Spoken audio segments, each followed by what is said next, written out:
Comment. Joining me live are three congressional Republicans with distinctly different points of view about everything from the $20 billion BP escrow account to Congressman Barton's pathetic comment about feeling sorry for the oil company that was being shaken down by the president. This is a company, by the way, that makes more money than Google and Apple combined. My guests are Representatives Michelle Bachmann of Minnesota, Michael Burgess of Texas, and Steve Scalise of Louisiana. Congresswoman Bachmann, you first. You know, we are fans of yours on this program. You are scrappy, you are independent, but clearly by comparing the White House negotiation for a $20 billion escrow account to extortion, you have overstepped the bounds of even rhetoric. Don't you agree? Well, understand the context of my remarks. It was dealing with the legitimacy of questioning whether or not the administration will make this a politically based fund. We have reason for this because just in the past several weeks, our colleagues on the Democrat side of the aisle wanted to raid a prior oil spill fund and use it to pay out unemployment benefits. Do you withdraw? No, I'm not. I'm giving context to what our concern is. Do you withdraw extortion or do you not withdraw extortion in the context of your criticism of the White House? Well, I believe in the idea of BP paying all of this off. What I don't believe in is politicizing this fund. It shouldn't be run out of the White House. It shouldn't be run out of the administration. It should be run out of the system we already had set up, Geraldo, which is through the courts. That was the context of my remarks. Follow the Constitution. The White House as an extortionist and withheld, it seems to me, the strongest criticism against the oil company. I'll come back to you. No, Let me get your I colleague, have fully Steve criticized Scalise them. of Louisiana. Do you believe that Congressman Barton should be chastised and criticized and perhaps stripped of his ranking membership of that congressional committee because of his remarks apologizing to BP rather than your constituents?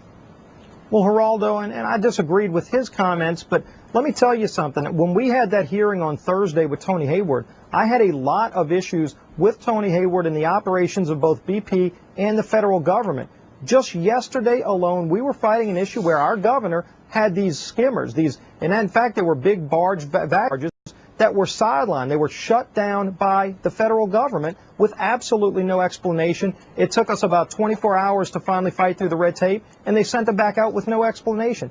Every single day, still to this day, we're fighting the bureaucracy of both the federal government and BP, and there is no sense of urgency, and that's what I've been fighting to try to get. Was Barton's apology to BP, in your personal opinion, Congressman, out of line?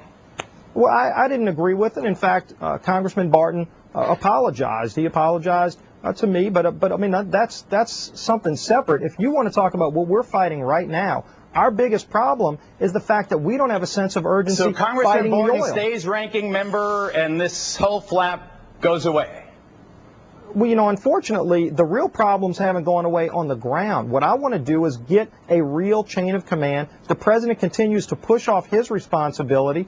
They're letting BP call the shots on the ground, and BP's proven they're not capable of handling this. We want our local leaders who have real solutions to be empowered. Unfortunately, it's the federal government shutting them down at every turn, whether it's sand barriers, which took the president over 3 weeks to approve 25% of, and then just the other day where we had these vacuum barges that were shut down by the Coast Guard for absolutely no explained reason. Here is Congressman Burgess grilling Tony Hayward on Thursday. Do we have that video?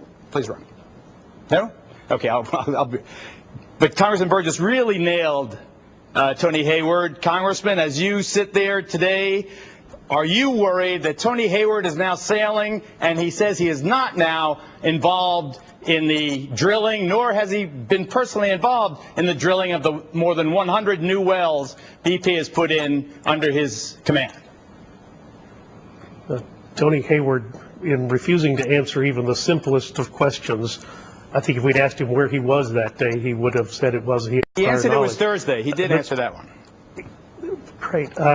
But this is an individual who, if he was answering honestly that he really didn't know any of those things, or they were beyond his scope as CEO of his company, then clearly he's not up to the job. So great, if he wants to go sailing, let him sail, because he's not capable of managing the situation, as Mr. Scalise has just so aptly pointed out. One of the true criticisms, I believe, for President Obama is the lag time between the disaster and his escalating it to an issue of national importance. The disaster on the 20th of April, not until the 14th of May, well, the 2nd of May made his first trip. 14th of May, he called it a ridiculous spectacle to have the oil company executives there. So, Congresswoman Bachmann, you would say that the president's lag time in responding is a true reason for him to be criticized? Oh, I think there's no question. I think that that's felt on both the left and the right. It's not just conservatives. I think people who are on the more liberal side would feel the same, because he just didn't seem like he was fully engaged early on. Clearly, this wasn't the president's fault. He didn't cause this to happen. But it's all about executive leadership and how the president is coming in to respond. And I think there's a real question about how he's responded. And again, our main concern is that this fund not be politicized. Clearly, BP is liable. Clearly, BP has to make everyone whole. Not one taxpayer dime of any American should be put forward. Great. But these monies have to go to victims. They can't be politicized. When was the first time you spoke, Congressman, when was the first time you spoke of this disaster in catastrophic terms? We found one statement from you on the 28th of May, which would be a month and a week after it happened. Were you Are you talking to me, Geraldo? Yes, Congresswoman.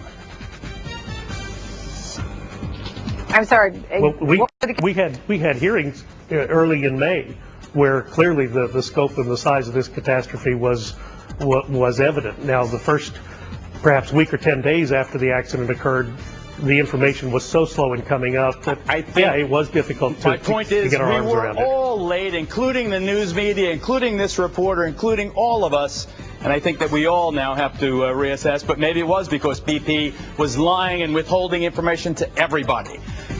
Congressmen and women, thank you very much. Coming up, it's an action-packed program. More on